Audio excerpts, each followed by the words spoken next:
수면제와의 이별 안내서. 벤조디아제핀 약물 안전하게 줄이고 끊는 모든 방법. 혹시 불면증이나 불안증으로 병원을 찾았다가 벤조디아제핀 또는 디아제핀 계열의 약을 처방받아 복용해 본 경험이 있으신가요? 어쩌면 지금 이 순간에도 그 약을 복용하고 계실지도 모르겠습니다. 이 약들이 내성과 의존성, 중독을 유발할 수 있어 장기간 복용하면 안 된다는 사실을 어렴풋이 알고 있기에 약을 입에 넣을 때마다 망설여지시지는 않으신가요? 나아가 이러한 약물의 장기 복용이 치매와 인지기능 저하를 유발할 수 있다는 이야기를 들으면서 약 복용에 대한 두려움이나 불안감이 더욱 커지고 계시지는 않으신지요? 실제로 약을 복용하고 계시더라도 갑자기 중단할 수는 없습니다. 갑작스러운 중단은 금단 증상을 유발하여 잠을 더욱 이루지 못하게 만들기 때문입니다. 그래서 약을 계속 먹을 수도 그렇다고 끊을 수도 없는 진퇴양난의 딜레마에 빠져 계실지도 모릅니다. 그래서 오늘 이 영상에서는 벤조디아제핀 계열 약물의 부작용과 장기 복용의 위험성, 금단 증상 없이 안전하게 벤조디아제핀 약물을 줄이고 끊는 방법, 그리고 로라반, 아티반과 같은 벤조디아제핀 계열 약물을 실제로 끊은 사례에 대해 아주 깊고 상세하게 이야기해보고자 합니다. 벤조디아제핀 및 디아제핀 계열의 약물들은 진정제, 항불안제, 근육이완제, 그리고 항경련제로 사용됩니다. 대표적인 약물들을 살펴볼까요? 수면제로는 졸피뎀, 트리아졸람, 일명 할시온, 플루니트라제팜, 일명 루나팜, 또는 로라제팜 등이 처방됩니다. 항불안제로는 아티반, 로라반, 알프라졸람, 자낙스, 데파스, 클로라제페이트, 리브리엄, 디아제팜 등이 분류되어 처방됩니다. 또한 클로나제팜과 디아제팜은 항경련제로도 사용됩니다. 이러한 벤조디아제핀 및 디아제핀 계열의 약물을 복용하면 약물이 뇌로 운반되어 뇌의 가바 시스템을 강화시켜 신경을 안정시키고 진정작용을 나타냅니다. 즉, 벤조디아제핀 및 디아제핀 계열의 약물은 가바 수용체에 결합하여 신경세포의 흥분을 안전하게 억제함으로써 신경활동 감소, 불안 완화, 근육 이완, 그리고 졸음을 유발하는 것입니다. 쉽게 말해 벤조디아제핀 및 디아제핀 계열의 약물은 뇌의 브레이크 역할을 하는 가바를 강화시켜 신경계를 억제하고 진정, 수면, 항불안 효과를 나타내는 것입니다. 하지만 시간이 지날수록 필요한 용량은 점점 더 늘어나고 약을 끊는 것은 점차 더 어려워집니다. 제1부 보이지 않는 위험, 벤조디아제핀 장기 복용의 대가. 벤조디아제핀 계열 약물의 장기 복용은 다양한 위험을 초래할 수 있습니다. 그 대가는 생각보다 훨씬 크고 심각할 수 있습니다. 1. 인지 기능의 저하. 기억이 흐릿해지는 뇌에 가장 먼저 나타날 수 있는 부작용은 인지 기능의 저하입니다.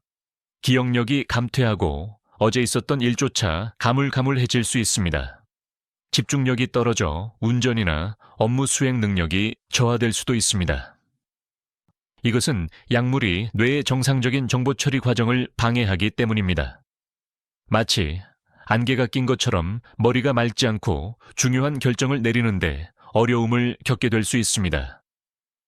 D. 졸음과 운동 기능 장애. 예기치 않은 낙상의 위험. 이 약물들을 복용하면 반사신경이 둔해져 낙상의 위험이 크게 증가합니다. 특히 노년층의 경우 약물 복용 시 낙상 위험이 매우 높아져 약을 복용하는 노인의 약 40%가 낙상을 경험한다는 통계도 있습니다. 또한 약을 복용하면 어지럽고 비틀거리게 되어 넘어지기 쉽습니다. 이것은 단순한 불편함을 넘어 골절과 같은 심각한 부상으로 이어질 수 있는 매우 위험한 부작용입니다. 3. 숙취 효과, hangover effect. 끝나지 않는 피로감. 벤조디아제핀, 디아제핀 계열의 약물, 수면 진정제, 그리고 졸피뎀이나 조피클론과 같은 약물들은 다음날 아침에도 졸음, 균형 장애 또는 집중력 저하를 유발할 수 있습니다. 잠을 자기 위해 약을 먹었지만 오히려 다음날의 삶의 질을 현저히 떨어뜨리는 역설적인 상황이 발생하는 것입니다. 미국 FDA는 수면제 복용 후에는 절대 운전을 해서는 안 된다고 강력하게 경고하고 있습니다. 제2부 약이 잠을 망치는 역설, 한 달 이상 복용 시 나타나는 현상들.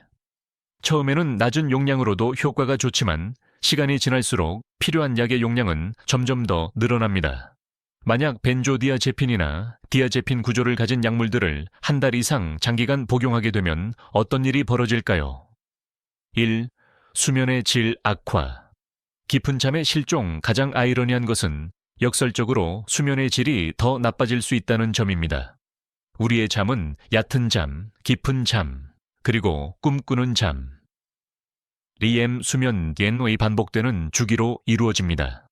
하지만 뇌를 억제하는 벤조디아제핀 계열의 약물을 복용하면 이 자연스러운 수면 주기가 파괴됩니다. 특히 뇌와 신체의 회복에 필수적인 깊은 잠과 꿈꾸는 잠의 양이 줄어들고 얕은 잠만 남게 됩니다. 그 결과 밤중에 자주 깨고 깊은 잠을 자지 못하게 되는 것입니다. 즉, 잠을 자기 위해 약을 먹었지만 한 달 이상 복용하면 오히려 수면의 질은 더욱 나빠지는 악순환에 빠지게 됩니다. 2. 이상 행동의 출현. 나도 모르는 나의 모습 잠꼬대. 몽유병 자다가 일어나서 움직이는 현상. 그리고 수면 중 섭식장애 자면서 음식을 먹는 현상. 와 같은 이상 행동들이 벤조디아제핀 계열 약물 복용 시 흔하게 나타납니다. 특히 이러한 이상 행동들은 졸피뎀과 같은 시티르 계열 약물에서 더 자주 나타나는 것으로 알려져 있습니다. 이런 이상 행동이 나타나면 잠자는 동안 무의식적으로 행동하다가 다치거나 넘어지는 등의 사고를 당할 수 있습니다. 3. 반동성 불면증의 공포. 약을 끊으면 더 심해지는 불면, 약을 장기간 복용하다가 중단하면 약을 먹기 전보다 불면증이 훨씬 더 심해지는 반동성 불면증을 겪게 될 수 있습니다. 또한 생생한 꿈이나 악몽, 극심한 불안감에 시달릴 수 있으므로 약을 끊을 때는 절대로 갑자기 중단해서는 안 되며 아주 천천히 용량을 줄여나가야 합니다. 4. 치매 위험의 증가. 가장 두려운 부작용. 2014년에 한 연구에 따르면 벤조디아제핀 계열의 약물을 6개월 이상 복용한 사람들은 그렇지 않은 사람들에 비해 치매 발병 위험이 최대 84%까지 증가하는 것으로 나타났습니다. 또한 장기간 복용 시 기억을 담당하는 뇌의 일부인 해마가 위축될 수 있으므로 장기 복용은 절대적으로 피해야 합니다. 즉, 벤조디아제핀 계열의 약물을 복용하면 당장의 불면이나 불안은 줄어들지만 장기적으로는 기억력이 감퇴하고 수면의 질이 나빠지며 감정 둔화와 같은 여러 부작용이 나타날 수 있는 것입니다. 제3부 안전한 이별을 위한 전략. 벤조디아제핀 약물 어떻게 끊을 것인가? 그렇다면 어떻게 해야 할까요? 벤조디아제핀 약물을 안전하게 끊기 위해서는 매우 전략적인 접근이 필요합니다. 1. 금단 증상을 줄이기 위한 전략들. 불면증이 심할수록 의존성과 내성이 없는 멜라토닌, 마그네슘이나 한구울제와 같은 약물을 병행하고 인지행동 치료와 같은 비약물적 치료를 병행하여 벤조디아제핀을 더 쉽게 끊을 수 있도록 도와야 합니다. 그리고 저희가 숙면 꿀팁에서 항상 강조하는 스트레칭, 복식호흡, 심호흡, 명상과 같은 수면 전 습관들을 꾸준히 실천하여 이완 훈련과 스트레스 차단 훈련을 하면 약을 끊는 것이 한결 수월해집니다. 2. 아주 천천히 그리고 점진적인 감량 금단 증상을 최소화하기 위해서는 아주 천천히 용량을 줄여나가야 합니다. 이 약들은 전문 의약품이므로 반드시 담당 의사와 상의하여 약물 중단 스케줄을 조절하는 것이 가장 좋습니다. 불안장애나 불면증이 충분히 개선되지 않은 상태에서 약만 중단하면 불안과 불면이 재발하여 상태가 더 악화될 수 있습니다. 제3부 애슈턴 매뉴얼.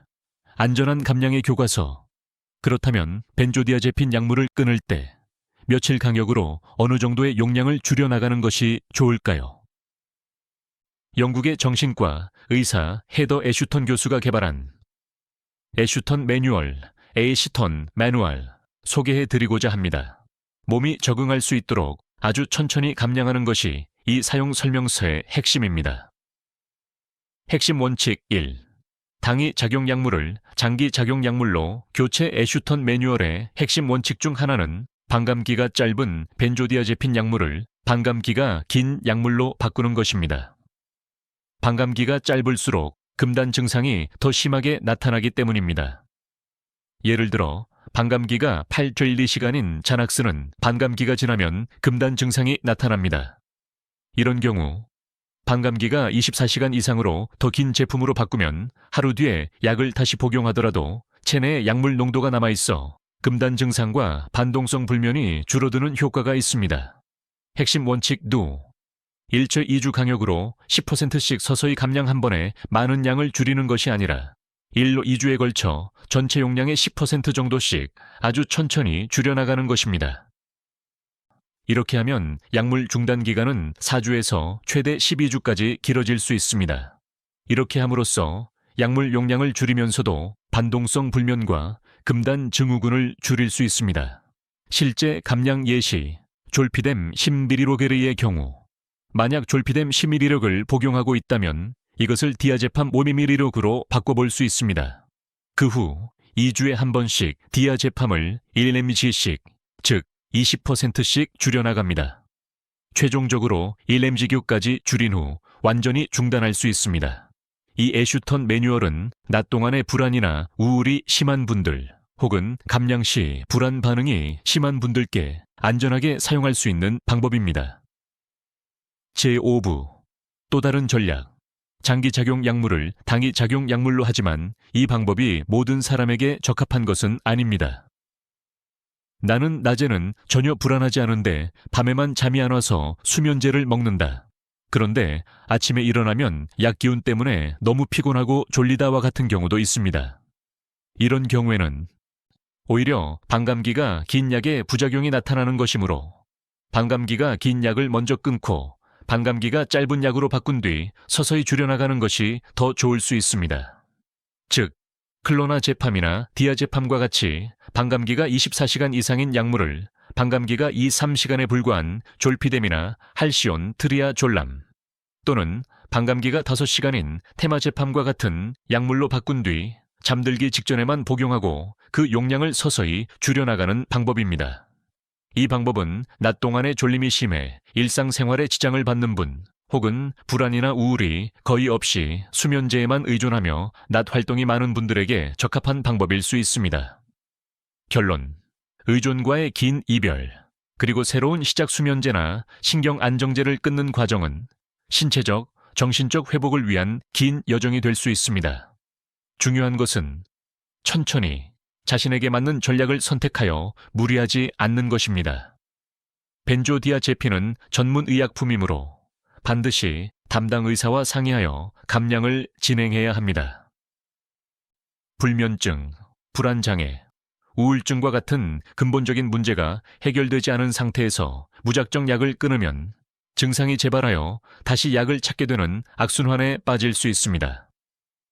부디 담당 선생님과 충분히 상의하여 자신에게 맞는 감량 또는 중단 전략을 선택하시길 바랍니다.